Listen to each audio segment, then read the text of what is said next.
बिस्मिल्लाहिर्रहमानिर्रहीम अस्सलातु वस्सलामु अलैका या सय्यदी या रसूल अल्लाह अस्सलातु वस्सलामु अलैका या सय्यदी या हबीब अल्लाह। तमाम सुनने वालों को अस्सलामु अलैकुम। मैं हूं राना अज़ीम और आप देख रहे हैं मेरा व्लॉग। मुज़ाकरात ही हर चीज का हल है। मुज़ाकरात के जरिए ही हर चीज हल होती है।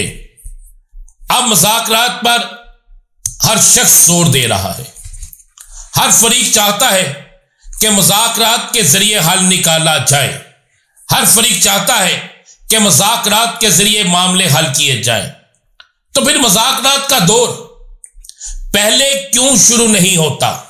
फिर मुज़ाकरात का दौर हमेशा उस वक्त ही शुरू क्यों किया जाता है जब हालात कंट्रोल से बाहर होने लगे, या जब हालात इंतहाई पेचीदा हो जाए, इंतहाई खराब हो जाए, तो फिर उस वक्त ही मुज़ाकरात क्यों?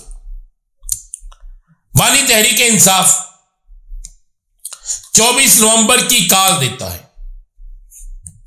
24 नवंबर की कॉल के बाद एक दफा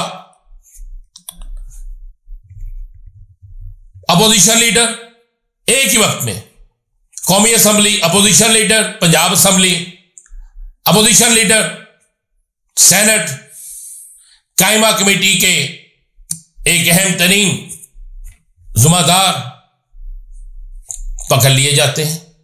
जाते किस लिए हैं? वो मुलाकात करने।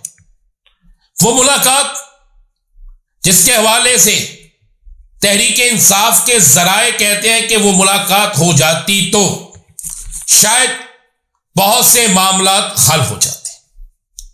फिर उसके बाद एक नहीं दो मुलाकातें ठीक 2 दिन बाद होती हैं, जिसमें बैरिस्टर गौहर और बैरिस्टर गौहर के साथ एक और शख्सियत 2 दिन मुसलसल जाती हैं अली अमीन गंडापुर। 2 दिन मुसलसल मुज़ाकरात होते हैं। 2 दिन मुसलसल इस्लामाबाद में बैठकें सजती हैं। फिर उसके बाद जब मार्च शुरू होता है तो अचानक फिर बैरिस्टर गौहर और बैरिस्टर सैफ की एक मुलाकात होती है बानी तहरीक इंसाफ से।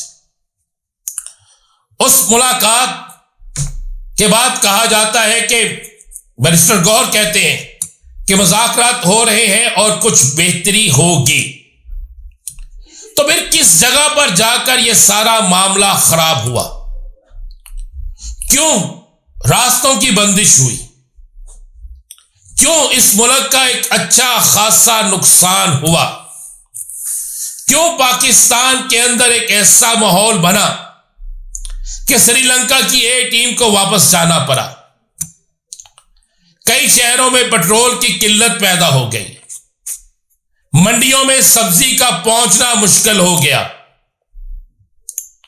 हालात इतने खराब हुए कि हर शख्स परेशान था। ये नहीं कि मैं कहता कि इसका कोई एक जुम्मेदार है, सब इसके जुम्मेदार। इसके साथ साथ इस्लामाबाद मरी के तलीमी इदारे बंद करने पड़े। इसके साथ साथ बहुत सी जगहों पर ट्रांसपोर्ट का मसला हो गया। लेकिन सवाल एक पैदा होता है, क्या हर कार मुज़ाकरात से इनकार किस फरीक ने किया? हुकूमती मौक़िफ़ यह है कि हमसे वादा किया गया कि संजानी के मकाम पर हम जाकर बैठ जाएंगे। मेरी तहरीक इंसाफ के कुछ जुम्मेदारान से बात हुई। मैंने उनसे जब यह बात पूछी तो उन्होंने कहा, जी हमें कुछ साबित कर दे कि हमने ये कहा है।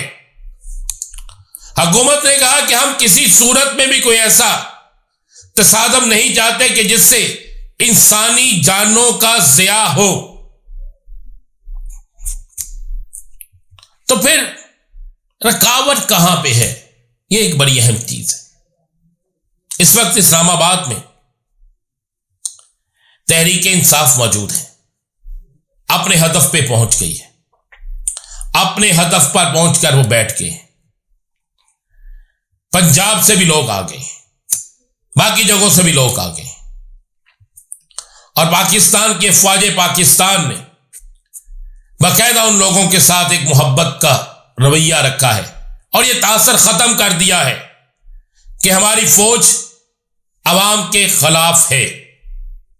फौजी जवानों ने जिस तरह हमें मुख्तलिफ फुटेज में नजर आया कि फौजी जवानों ने जिस तरह उनको खुशामदीद कहा और कहा, ऐलान करते हुए कहा कि हम किसी पे कोई गोली नहीं चलाएंगे, आप हमारे भाई हैं, पुरअमन रहे। अमन ही एक असल बात है जो इमरान खान भी कहता है। अब मेरे पास जो अहम तरीन खबर है जो मैं आपको सुनाना चाहता हूं, इस वक्त जब आप मेरा व्लॉग सुन रहे हैं, मुज़ाकरात या ऑपरेशन, इन दोनों में से क्या होगा, इस पर एक अहम तरीन इजलास जारी है।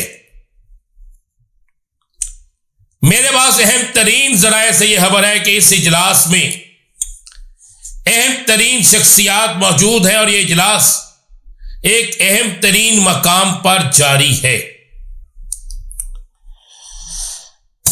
बड़े अहम तरीन जराए कहते हैं कि तहरीक इंसाफ के 5 रहनुमाओं से बाकायदा राब्ते किए जा रहे हैं और उन्हें कहा जा रहा है कि आप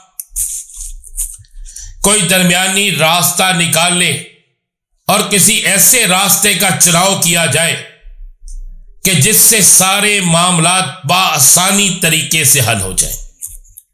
कुछ जराए कहते हैं बानी तहरीक इंसाफ को पेशावर शिफ्ट करने, बनी गाला शिफ्ट करने, हाउस रेस्ट करने और दीगर कुछ ऑप्शन जो हैं वो जेर गौर हैं। तहरीक इंसाफ के उन 5 रहनुमाओं ने भी उस पर कुछ वक्त मांगा है।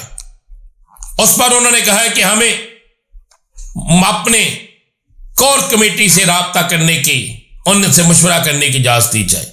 और इस वक्त एक तरफ अहम इजलास जारी है, दूसरी तरफ तहरीक इंसाफ की कोर कमेटी का भी इजलास जारी है, क्योंकि दोनों इतराफ से यह कहा जा रहा है कि किसी बड़े क्लैश से बचने के लिए हर सूरत में किसी बड़े क्लैश से बचने के लिए हमें रुकना होगा, हमें कुछ ना किसी तरफ जाना होगा। आज की रात अहम फैसले हो जाएंगे। जो होना है, जो भी फैसले होने हैं, जिस रुख में ये चीज जानी है, हवा ने जो भी रुख लेना है, हालात ने जिस करवट पे जाना है, उसके तमाम फैसले आज ही हो जाएंगे। और आज होने वाले फैसलों के बाद पाकिस्तान की सियासत का नया मंजर, नया सियासी मंजरनामा, नया सियासी सिनेरियो सबके सामने आ जाएगा। वो क्या होगा, इंतजार कीजिए। हर लम्हे आपको बाखबर रखेंगे। इजाजत दीजिए। अल्लाह हाफिज।